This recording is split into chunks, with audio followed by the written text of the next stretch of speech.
Alegria poder estar aqui mais uma vez, principalmente para a gente poder conversar um pouco sobre a Eucaristia e a Virgem Maria. É o tema dessa pregação que me foi dado. Maria, a mulher eucarística. Bem, as coisas com relação a Nossa Senhora muitas vezes são escondidas, porque Nossa Senhora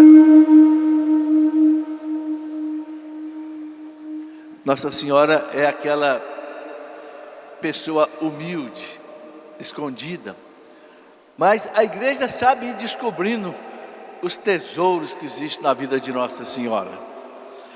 Então, eu fui buscar, pelo menos em 3 grandes autores, a relação entre a Virgem Maria e a Eucaristia. O primeiro deles foi o Papa João Paulo II, que escreveu uma encíclica chamada Ecclesia de Eucaristia, a Igreja da Eucaristia. E ali, em vários parágrafos, 53 até 58, o Papa fala de Maria como a mulher eucarística. Eu queria então começar a nossa reflexão por aí. Depois tem um grande santo também, São Pedro Julião Aymar, que era devotíssimo da Eucaristia, que escreveu também um livro muito bonito. Esse livro aqui, Flores da Eucaristia. Esse livro é maravilhoso, Flores da Eucaristia. Aqui é uma meditação para cada dia do ano. E quando chega no mês de maio, ele faz uma série de reflexões sobre a Eucaristia e a Virgem Maria. Então eu quero também usar um pouco disso daqui depois. E depois quero usar também o Tratado da Verdadeira Devoção à Virgem Santíssima de São Luís de Montfort, que também ensina uma coisa muito bonita. Essa coisa muito bonita é o seguinte: a gente deve comungar por Maria. Ele diz: nós não somos dignos de receber Jesus. Então, a melhor maneira de você comungar é você pedir que Maria venha à sua alma e ela mesma receba Jesus na sua alma. Aí você vai comungar bem. Eu vou refletir um pouco sobre cada uma dessas coisas. Quero começar com a reflexão do Papa João Paulo II. Nessa encíclica que ele escreveu sobre a igreja e a Eucaristia, ele tem um capítulo que ele chama de Maria, a mulher eucarística. Vamos ver por quê. Ele começa dizendo assim: Nossa Senhora é ligada à Eucaristia. Se quisermos redescobrir em toda a sua riqueza a relação íntima entre a igreja e a Eucaristia, não podemos esquecer Maria, mãe e modelo da igreja. Então, a primeira coisa que o Papa diz: se você quiser entender bem a relação da igreja com a Eucaristia, você não pode esquecer Maria. E ele vai explicando para nós por quê. Ele escreveu uma carta apostólica sobre Nossa Senhora, chamada Rosarium Virginis Mariae, o Rosário da Virgem Maria. E nessa carta apostólica sobre a Virgem Maria, ele diz assim: Maria pode guiar-nos para o Santíssimo Sacramento. Ou seja, Maria pode guiar-nos para a Eucaristia, porque tem uma profunda ligação com Ele. Vamos penetrando devagar naquilo que o Papa vai ensinando para nós. Aí ele diz assim: Maria estava em Pentecostes e não podia deixar de estar presente nas celebrações eucarísticas, no meio dos fiéis da primeira geração cristã, que eram assíduos à fração do pão. O que era a fração do pão? A Eucaristia. Maria estava em Pentecostes com os discípulos, não estava? Então também na fração do pão, nas celebrações da missa, que os apóstolos celebravam, ela estava presente. O Papa faz a gente lembrar disso. E vocês imaginem com que devoção, com que amor Nossa Senhora então recebia Jesus na Eucaristia. ela que o recebeu a primeira vez, né? Lá em Nazaré, aí passou a recebê-lo depois na Eucaristia. Eu fico pensando, né? Que profundidade dessa união que havia entre Maria e Jesus na Eucaristia. Bom, o Papa ainda diz assim: Maria é mulher eucarística na totalidade da sua vida. A igreja é chamada a imitá-la também na sua relação com este mistério eucarístico. Então, imitar Maria nesse mistério eucarístico dela, nessa comunhão profunda que ela sempre teve com Jesus. Então, a gente também, ao receber a Eucaristia, reproduzir essa ligação dela, né? Aqui ele diz uma coisa muito bonita: a Eucaristia coloca-se no prolongamento da encarnação. Olha que bonito, a Eucaristia é o prolongamento da encarnação. O Verbo se encarnou no seio da Virgem Maria, e quando ele desce do céu na Eucaristia, é como se ele se encarnasse de novo, e depois vem se encarnar na nossa alma, quando a gente o recebe. Olha como é que o Papa João Paulo é profundo, né? A Eucaristia coloca-se no prolongamento da encarnação, antecipando nela o que se realiza sacramentalmente em cada crente quando recebe o corpo do Senhor. Então, a Eucaristia é como que uma continuação da encarnação. Houve a encarnação no seio da Virgem. Jesus desce do céu quando o padre consagra a hóstia. Isto é o meu corpo. Ele desce ali. E depois vem a nós. Então, essa encarnação como que continua através da Eucaristia. Outra coisa que ele diz: existe uma profunda analogia entre o fiat pronunciado por Maria, aquele sim que ela disse ao anjo, né? Sim, eis aqui a escrava do Senhor.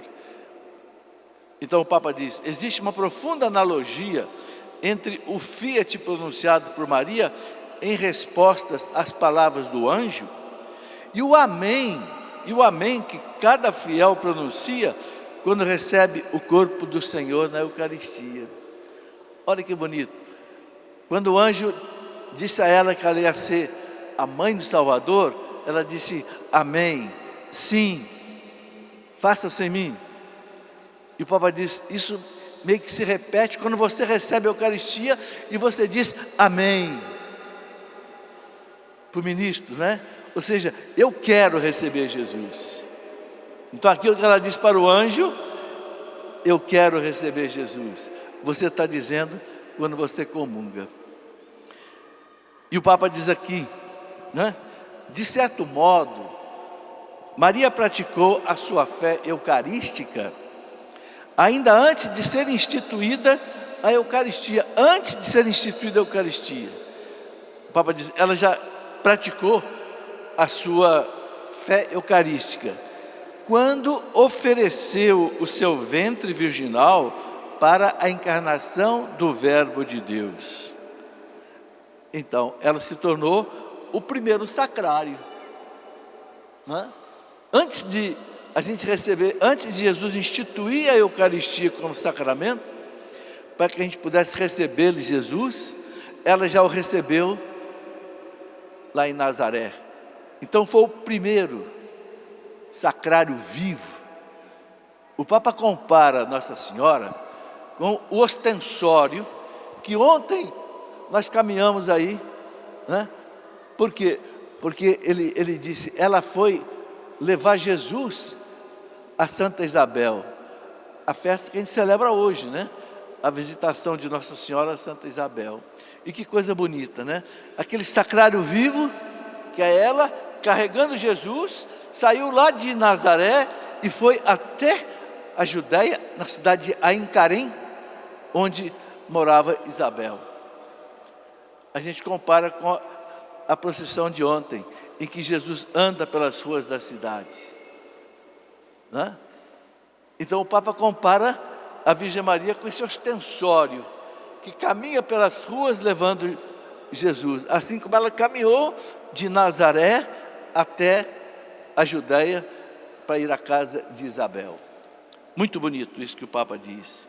Ele diz assim: e na visitação a Santa Isabel, quando leva no seu ventre o Verbo encarnado, de certo modo ela serve de sacrário, o primeiro sacrário da história, para o Filho de Deus, que ainda é invisível aos olhos dos homens, se presta à adoração de Isabel, como que irradiando a sua luz através dos olhos e da voz de Maria. Veja, a primeira que adorou Jesus, além de Maria e de José, Santa Isabel. Então, Maria o levou a Isabel, né? E que coisa bonita, né? A gente vai ver no Evangelho de hoje, da missa, né? Diz o evangelista São Lucas, que quando Maria saudou Isabel, Isabel ficou cheia do Espírito Santo. E num grande grito, diz São Lucas, ela disse: bendita és tu entre as mulheres, e bendito é o fruto do teu ventre. Porque assim que a voz da tua saudação chegou aos meus ouvidos, o menino estremeceu no meu seio. E a igreja explica que ali João Batista ficou livre do pecado original. Foi como que o batismo de João Batista, porque a mãe estava cheia do Espírito Santo. Então, porque Maria, como um sacrário vivo, trouxe Jesus, Jesus preparou João Batista, que ia ser o precursor dele, aquele que ia anunciar Jesus para o povo judeu, para que ele estivesse preparado. E aí tem uma coisa maravilhosa, gente, que a gente nunca pode deixar de esquecer. Isabel diz para Maria, né? A que devo a honra de receber a visita da mãe do meu Senhor. Veja, os judeus, eles não usavam a palavra Senhor, como nós usamos hoje. Sim, senhor, não senhor. Não. Senhor para o judeu era só para Deus. Era Adonai. Eles não pronunciavam o nome de Deus, Javé, aquele nome que Deus tinha falado para Moisés na sarça ardente. Quando Moisés perguntou a Deus: qual é o seu nome? Para eu dizer para o faraó, porque no Egito era cheio de deuses. Deus disse para Moisés, Javé, que no hebraico quer dizer eu sou aquele que existo, tudo depende de mim para existir. Mas é um nome tão solene que o judeu não pronuncia a palavra Javé. Eles falam Adonai, que quer dizer meu Senhor. Então, quando Isabel diz para Maria: a que devo a honra de receber a visita da mãe do meu Senhor, está dizendo o meu Deus. Infelizmente, os nossos irmãos separados, eles não acreditam que Maria é a mãe de Deus, mas Isabel acreditava. É bíblico, não tem como negar. Ele é mãe de Deus. Mas continuemos aqui, né? Tem uma citação aqui daquele livro que eu mostrei a vocês, de São Pedro Julião Eymar. São Pedro Julião Eymar diz assim: a Eucaristia começou em Belém, quando Jesus nasceu naquela gruta, entre os braços de Maria. Ali começou a Eucaristia. Foi ela quem trouxe à humanidade faminta o único pão que a poderia saciar. Maria trouxe o pão do céu, o único pão que poderia saciar realmente a fome da humanidade.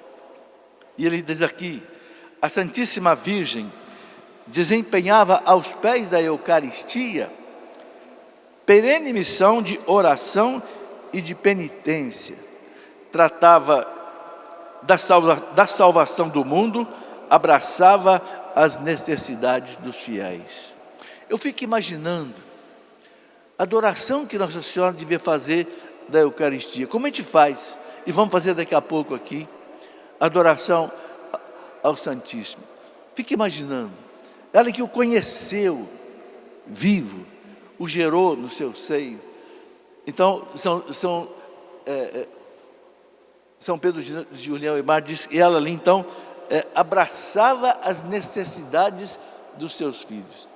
Exatamente ali, diante da Eucaristia, Maria orava pela igreja que estava nascendo. Orava por aqueles 12 homens que Jesus preparou assim, mas que eram homens difíceis. Pelos evangelhos a gente conhece. Então, como Maria, diante da Eucaristia, devia assim colocar tudo. Isso é uma lição para nós. É uma lição para nós. O que eu devo rezar diante da Eucaristia? O que eu devo pedir diante da Eucaristia? Nossa Senhora diz aqui, São Pedro diz aqui, né? Tratava da salvação do mundo, abraçava as necessidades dos fiéis. É o que nós temos que fazer. Diante da Eucaristia, a gente tem que trazer para Jesus as necessidades dos fiéis, as suas necessidades, necessidade da sua casa, necessidade da igreja, necessidade do mundo, esse mundo tão conturbado que nós vivemos.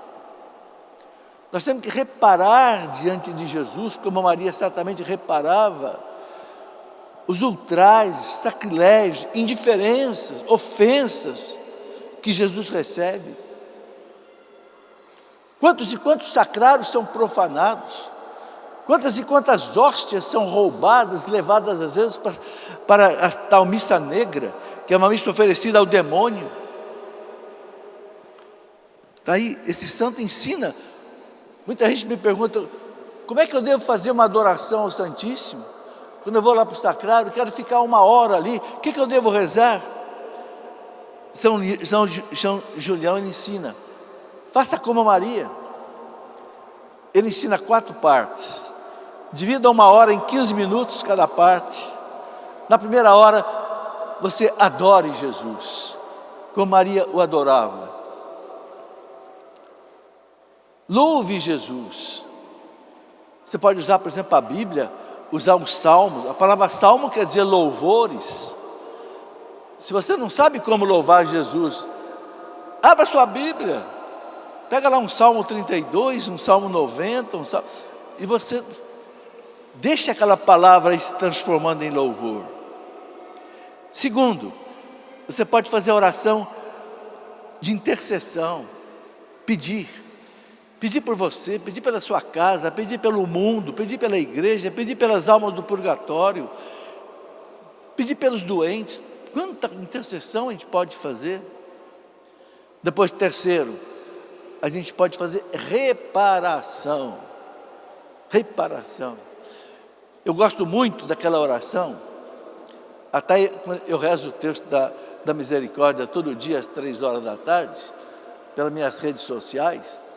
E quando termino o texto da misericórdia, eu gosto de rezar aquela oração que o anjo de Portugal ensinou para as crianças em Fátima, antes da aparição de Nossa Senhora. Veja a ligação das duas coisas. O anjo apareceu em 1916, Nossa Senhora apareceu em 1917. Quem mandou esse anjo vir rezar com as crianças? Certamente foi Nossa Senhora, para preparar a chegada dela. E como é que foi essa oração? Uma oração belíssima, que muitos de nós já conhecemos e rezamos, né? Santíssima Trindade, Pai, Filho e Espírito Santo, adoro-vos profundamente, né? E o anjo colocou a Eucaristia pairando no ar, embaixo estava o cálice, e o anjo se ajoelhou com as 3 criancinhas, né? Francisco, Jacinta e Lúcia, e rezaram 3 vezes essa oração. É uma oração que deve rezar sempre diante do Santíssimo. Santíssima Trindade, Pai, Filho e Espírito Santo, adoro-vos profundamente. Ofereço-vos o preciosíssimo corpo, sangue, alma, divindade de nosso Senhor Jesus Cristo, presente em todos os sacrários da terra, em reparação dos ultrajes, sacrilégios, indiferenças com que Ele mesmo, Jesus, é ofendido.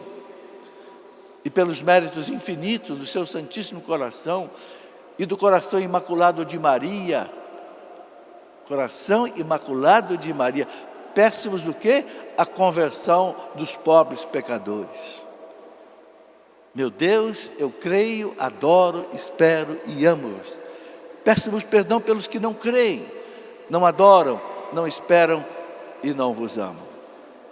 Então, certamente, gente, Nossa Senhora, diante de Cristo na Eucaristia, fazer essas orações: louvor, intercessão, reparação e agradecimento. Quantas coisas nós temos que agradecer a Deus, e a gente esquece de agradecer. Tudo que nós somos, tudo que nós temos, tudo que nós fazemos é dom de Deus, é graça de Deus. Se eu estou vivo aqui agora falando, é porque Deus me mantém vivo, me dá a graça de viver, de poder falar, de poder estudar, de poder... Tudo é graça. Mas será que a gente agradece a Deus? Vocês lembram aquela passagem em que Jesus curou 10 leprosos, 9 judeus e 1 samaritano, e mandou que eles fossem a um sacerdote para oferecer lá as ofertas, e no caminho eles se sentiram curados. Só voltou um para agradecer, e um que não era judeu, era o samaritano. E Jesus reclamou: cadê os outros? Onde é que estão os outros 9? Não foram 10 que ficaram curados? Por que só volta um? Será que é só 10% das pessoas que agradecem a Deus? Um é 10% de 10, né? Então, diante da Eucaristia, é o momento de agradecer. Desde aquela escova de dente que você pode escovar o dente, aquele sabão que você usa para tomar banho, aquele sabonete, aquela água quente gostosa que você usa no banho. Até essas coisas pequenas. Mas quanta gente não tem isso, né? Quanta gente não tem uma água quente para tomar um banho bom? Lembra lá do pessoal do Rio Grande do Sul, o que está passando, por exemplo, agora, não é? Temos que agradecer. E Maria é essa mulher eucarística que agradece diante da Eucaristia. Bom, tem mais coisas que o Papa João Paulo II ensina. Ele diz assim, aqui eu estou trazendo apenas um resumo do ensinamento dele. Ele diz assim: olha, ao longo de toda a sua existência ao lado de Cristo, e não apenas no Calvário, Maria viveu a dimensão sacrificial da Eucaristia. Dimensão sacrificial da Eucaristia. Quando levou o menino Jesus ao templo de Jerusalém para o apresentar ao Senhor, ouviu o velho Simeão anunciar que aquele menino seria sinal de contradição e que uma espada havia de trespassar também a alma dela. A gente sabe que a Eucaristia são duas coisas: banquete e sacrifício. Eucaristia, quando o padre consagra o pão e o vinho, você sabe, torna-se presente o Calvário. Não é repetição, não é multiplicação, é o único e mesmo Calvário. A única e mesma morte de Cristo se torna presente. Cristo morre no altar, ressuscita no altar. A igreja fala de maneira incruenta, ele não sofre mais. Mas o Calvário se faz presente. Não é outra morte, não é uma segunda morte de Cristo, não.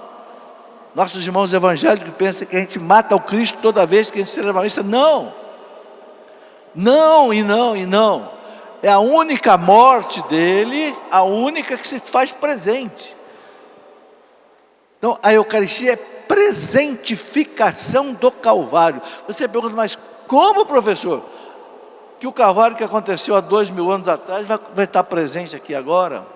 Muito fácil de explicar, difícil de entender, mas fácil de explicar, né? As ações de Deus, a teologia chama de teândricas. O que quer dizer isso? Theos e antropos, duas palavras gregas que quer dizer Deus e homem. Theos, ândricas, teândricas. Ou seja, as nossas ações são ações puramente humanas, que desaparecem no tempo. Mas para Deus não existe o tempo. Para Deus não tem passado nem futuro, para Deus é só presente. Tem um teólogo que diz que Deus é um instante que não passa. Não sei se dá para entender isso, um instante que não passa. Ou seja, para Deus tudo é presente. Então o Calvário que aconteceu há 2000 anos, ele se faz presente quando o sacerdote consagra o pão e o vinho. Por quê? Porque as ações de Deus não se apagam no tempo. As nossas se apagam, as de Deus não. Porque o tempo foi criado por Deus. O tempo não submete Deus. É difícil de entender, mas é isso. Por que de vez em quando o menino Jesus aparece no braço de um santo? Já leram isso? O menino Jesus apareceu no braço de Santo Antônio. O menino Jesus apareceu no braço de São Benedito. O menino Jesus apareceu para muita gente. Mas peraí, menino Jesus, você não cresceu? Como é que você continua aparecendo criança?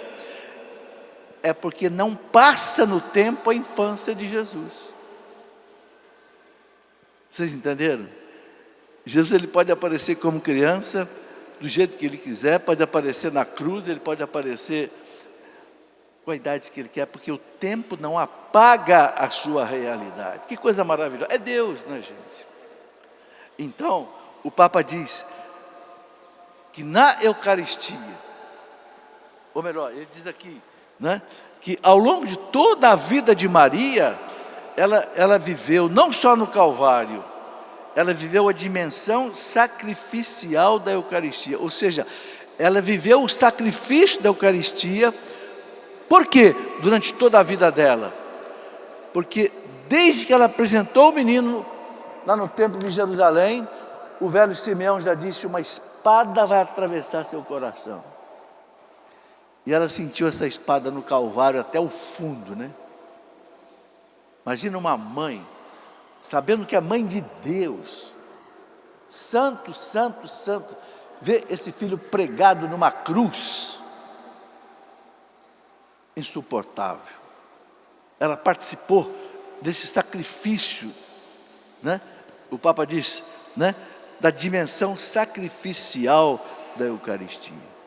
Ali, não só diante do Calvário, mas durante toda a vida dela.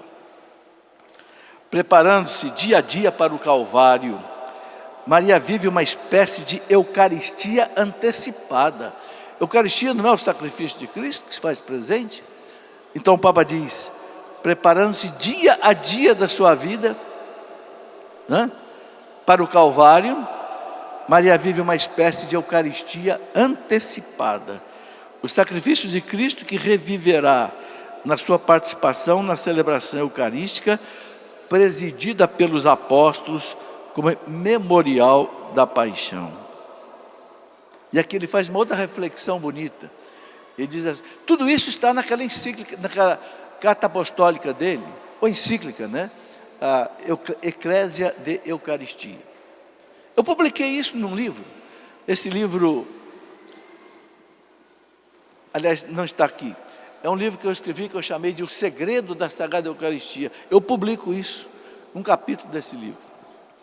Aqui eu estou pegando apenas umas coisinhas. Então o Papa diz aqui, impossível imaginar os sentimentos de Maria ao ouvir dos lábios de Pedro, Tiago, João e restantes apóstolos as palavras da última ceia. Isto é meu corpo que vai ser entregue por vós. O Papa diz, imagina Maria ouvindo essas palavras, isto é o meu corpo entregue por vós. Aquele corpo entregue em sacrifício e presente agora nas espécies sacramentais, era o mesmo corpo concebido no seu ventre. Receber a Eucaristia devia significar para Maria quase acolher de novo no seu ventre aquele coração que batera em uníssono com o dele e reviver o que tinha pessoalmente experimentado junto à cruz. Imagina a experiência de Maria assistindo uma missa celebrada pelos apóstolos. Quando o apóstolo dizia, isto é o meu corpo que é dado por vós. Aquele corpo que ela gerou. Imagina a experiência. Esse é o cálice do meu sangue que será derramado. E que ela viu ser derramado no Calvário.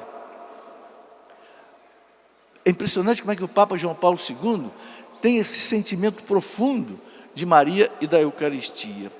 Não é? E aí, tem mais coisas aqui que eu não quero colocar tudo, eu quero apenas colocar aqui o que ele coloca sobre o Magnífica. Hoje, o Evangelho de hoje traz o Magnífica, né? Quando Maria visita Isabel, depois Maria canta o Magnífica. Minha alma engrandece o Senhor, né?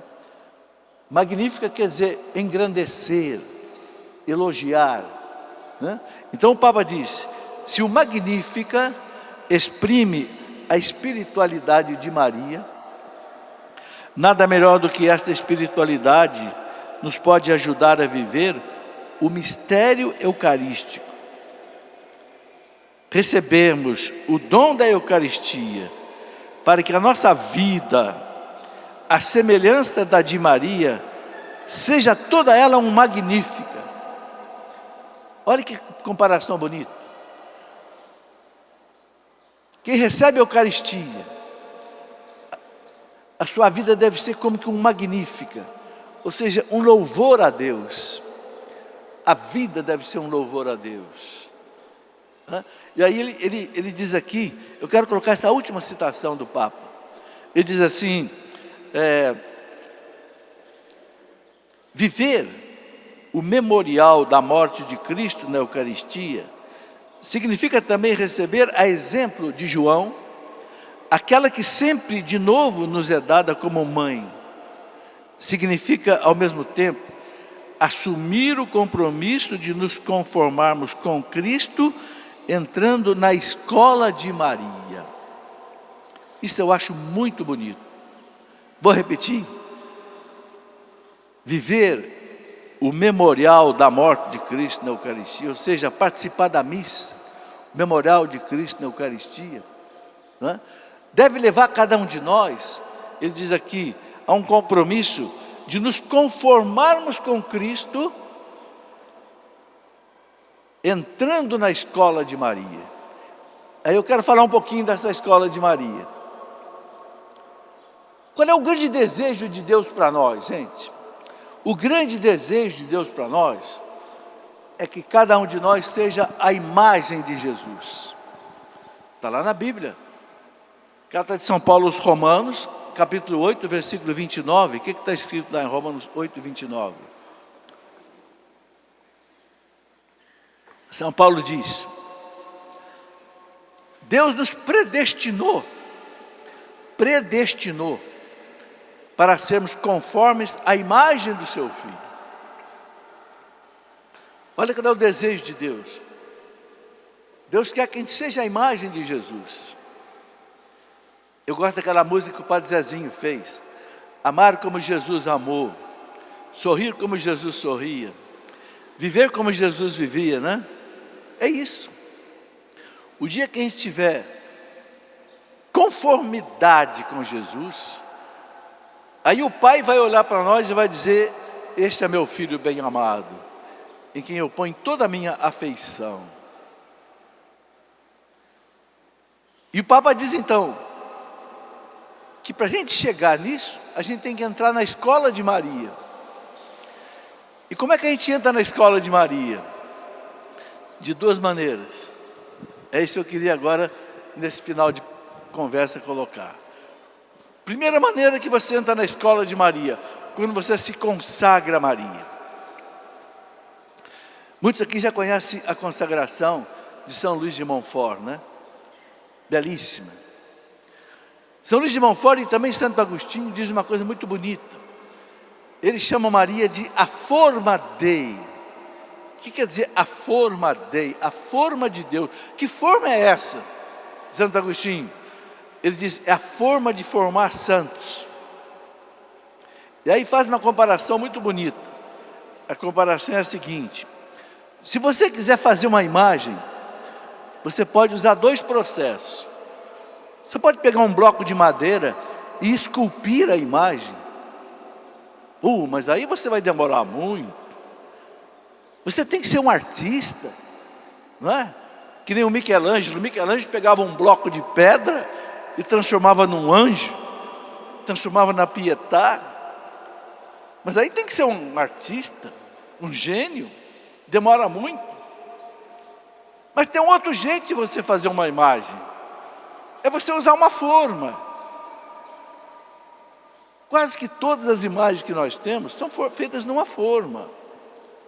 Aí você põe ali, derrete o gesso ali, ou derrete a resina, espera secar, tirou, está pronto. Só dá uma lixadinha aí e tal, pintar. Então, Santo Agostinho diz assim: aqueles que querem chegar à santidade sem Maria, é como aquele que quer fazer uma imagem esculpindo, com o cinzel, com o martelinho. Vai demorar muito, vai se cansar, você pode desistir. Mas aqueles que querem ser santos através de Maria, é entrar na forma que é ela, e você sai santo. Esse é o sentido profundo da consagração a Maria. Você se consagrar a ela. Mas o que quer dizer você se consagrar a ela? Se consagrar a ela não é só você pedir a proteção dela, também. Mas o se consagrar a Maria é você viver como ela viveu. Assim como o gesso derrete, é derramado na forma, e aquele gesso quando seca forma uma imagem de Maria. Quando você imita Maria, você entra na escola de Maria, você vai assumindo a santidade. Eu escrevi um livro sobre isso. Não foi por causa dessa palestra, não, já faz tempo que eu escrevi. Na escola de Maria. Por quê? Porque eu já tinha lido isso há muito tempo atrás. Então eu comecei a meditar o que é essa escola de Maria. O que é esse se consagrar a Maria, penetrando nessa forma e sair com o rosto de Maria, o rosto de Jesus. Eu vou colocar algumas coisas rapidamente, para a gente encerrar. Maria é a escola de todas as virtudes. Ela tem todas as virtudes. Por quê? Porque ela é cheia de graça. Ela é imaculada. Nela não tem mancha de pecado. Gratia plena, diz o latim. Gratia plena. Ou seja, ela é plena de graça. Então ela tem todas as virtudes. Então a gente pode enxergar em Maria a totalidade das virtudes e começar a imitar essas virtudes. Aqui eu vou dizer apenas algumas. Apenas algumas. Por exemplo, Maria. Deixa eu ver onde que eu anotei aqui. Um pequeno resumo que eu coloquei. Está aqui. Primeira virtude que eu queria colocar, a humildade. Claro, já falei, né? Deus escolheu Maria pela sua humildade. Mais talvez até do que pela virgindade. Quando ela canta o Magnífica, o que ela fala? A minha alma engrandece o Senhor. Meu espírito exulta de alegria em Deus meu Salvador. Por quê? Porque Ele olhou para a humildade da sua serva. Ele olhou para a pequenez da sua serva. Quando Jesus estava para vir ao mundo, o povo de Israel sentia que o Messias estava chegando. Então dizem que todas as mulheres tinham essa esperança. Será que serei eu, a mãe do Messias, que Israel espera? Diz que a única que não estava nem aí era ela. Então Deus foi buscá-la lá em Nazaré, no fim do mundo, um lugarejo que só tinha umas 30 famílias. É ali que o anjo desceu, a mais humilde. Esta é a virtude mais importante, gente. Os santos dizem que quem não for humilde não chega no céu. Por quê? Porque quem não é humilde é soberbo, é vaidoso, é orgulhoso. E quem é orgulhoso, soberbo, vaidoso, arrogante, prepotente, autossuficiente, ele ocupa o coração dele e não deixa Deus ocupar o coração. No seu coração tem um trono. Ou senta você ou senta Deus. Não dá para sentar os dois. No coração humilde, quem senta no trono é Deus. No coração vaidoso, soberbo, o pior pecado é a soberba. Foi o pecado de Adão e Eva e o pecado dos anjos no céu. Por isso que a maior virtude é a humildade. Deus olhou para a humildade da sua serva. Por isso todas as gerações me proclamarão bem-aventurado. Não tem uma cidade no mundo que você não encontre um templo e uma imagem de Nossa Senhora. Não tem. Até nos países muçulmanos. Eu já estive no Egito, já estive lá na Turquia, país 100% muçulmanos.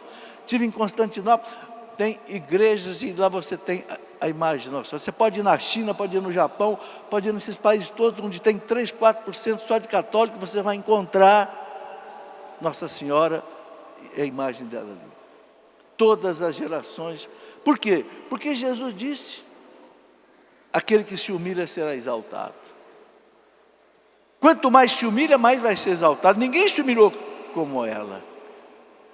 Então ela vai ser a mais exaltada, não tenha dúvida.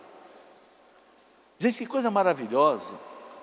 Eu fico pensando Nossa Senhora, né? Um dia Jesus estava lá pregando, a casa cheia, ela não conseguia nem entrar. Aí pediu para alguém dizer, olha, a sua mãe e seus irmãos estão aí.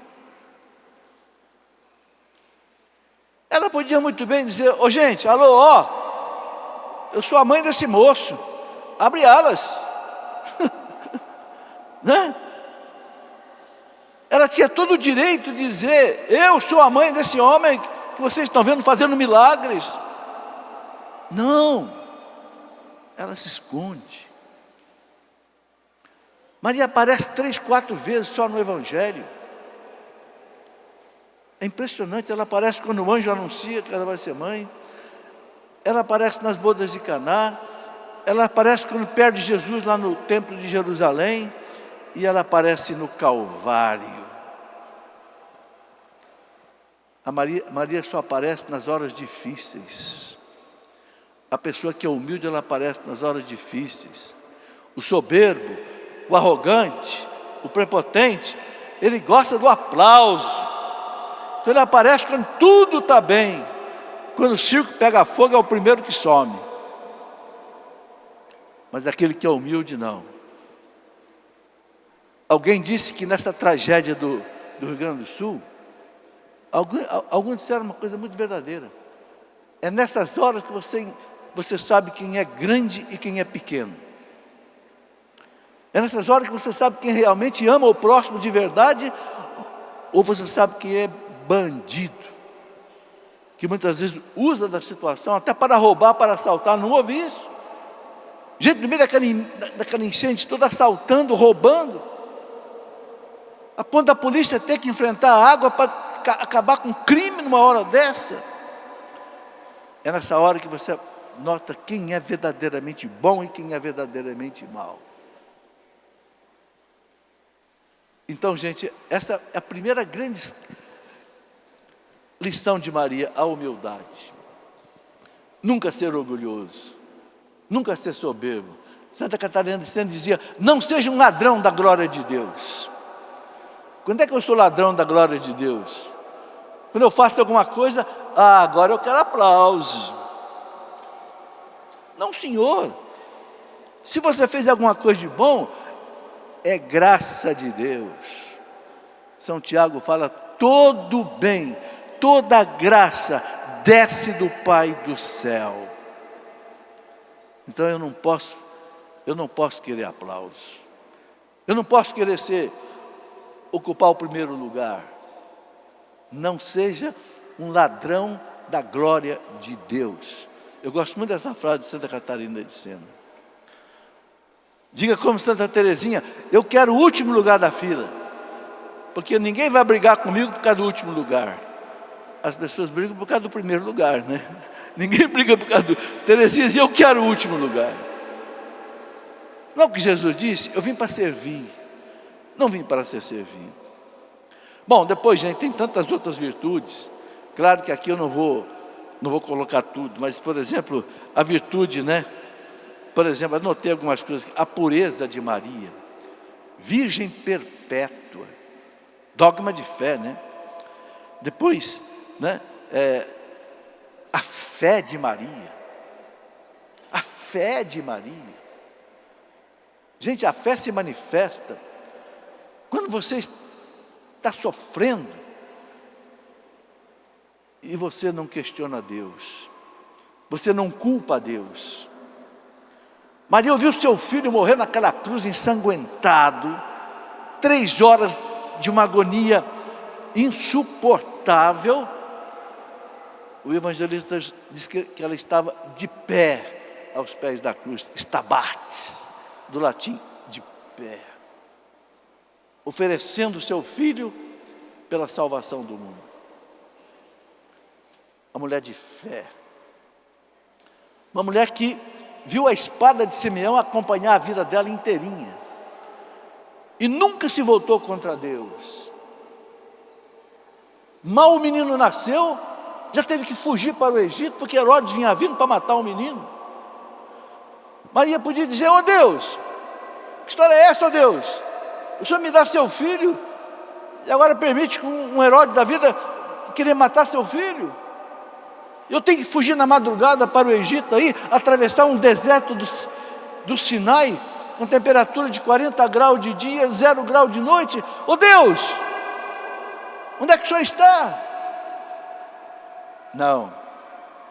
Maria, ó, silêncio, seja feita a vontade de Deus. Entregou Jesus até a cruz pela nossa salvação. Desde aquela gruta de Belém, ou desde a anunciação do anjo até o Calvário, ela entregou na fé o seu filho pela salvação. A mulher de fé. Então, gente, essas coisas nós temos que aprender com a Virgem Maria. O Papa diz: quem participa da Eucaristia tem que entrar na escola de Maria para ter o rosto de Cristo. Depois ele fala, né? A caridade de Maria, a festa de hoje. Meu Deus, mal ela concebeu Jesus no seu ventre, ela podia ficar ali em Nazaré, se deleitando naquela graça. Eu vou ser mãe do Messias, que todas as mulheres esperavam. Não, quando ela soube que Isabel, a sua parenta, velhinha, ficou grávida, 6 meses, diz o texto, apressadamente ela foi para as montanhas da Judéia. E vocês sabem quantos quilômetros são de Nazaré até Ain-Carém, onde morava Santa Isabel? Mais de 100 quilômetros. E naquele tempo se andava a pé. Maria atravessa nessas caravanas e vai servir Israel, vai servir Isabel, e ficará 3 meses. Fazendo o quê?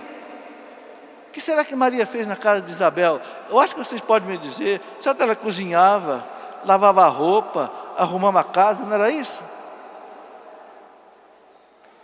Ela não ficava assistindo televisão, não tinha televisão. Ela não ficava vendo internet, não entrava no WhatsApp, não tinha celular. Ela ficava com a vassoura na mão, ela ficava com o sabão na mão lavando roupa. Ou seja, ela se fez de uma empregada doméstica. Estou errado de falar isso? Que coisa bonita.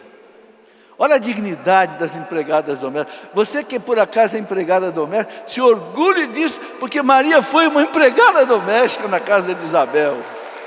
E certamente nem recebeu salário. Você pelo menos recebe um salário.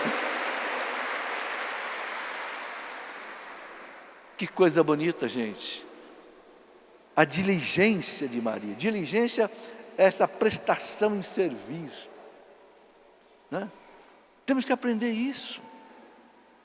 A gente não consegue ajudar todo mundo, mas aquela pessoa que você sabe que está precisando de você, você não pode dizer não. Aquela pessoa. Aquela pessoa que telefona para você desesperada. Ou aquela pessoa que, não sei, bate na sua porta.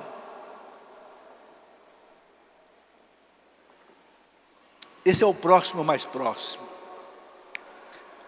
Jesus diz, amar o próximo como a si mesmo. Jesus não diz, amai o longe como a si mesmo. Não, ame o próximo. O próximo é esse. O anjo disse para Maria, tua prima está lá, grávida. Na hora Maria ligou, eu preciso ir lá. Ela está velhinha, ela não consegue lavar roupa, ela vai ter um bebê, ela não vai conseguir cuidar desse bebê sozinha. Eu vou lá, vou lavar as fraldas dele, não sei. Bonito, né? A diligência, a caridade de Maria. Depois, o silêncio de Maria. O silêncio, a meditação, o desprendimento. Quanta coisa, gente. Nesse livro que eu escrevi, Na Escola de Maria, eu desdobro tudo isso com mais tempo, né? A mansidão, o perdão. Gente, o perdão. Não tem uma palavra de Maria ali contra aqueles algozes que crucificavam Jesus, que matavam Jesus, não. Ela estava ali silente, ao pé da cruz, entregando o seu filho. E certamente, uma mulher de oração. Certamente uma mulher de muita oração. Então aí, gente, esse é um pouco daquilo que eu queria dizer para vocês sobre a Virgem Maria e a Eucaristia. Que Deus nos abençoe e que ela nos ajude a conhecer cada vez melhor a Eucaristia, né? E desfrutar da presença magnífica de Jesus na hóstia consagrada. Amém.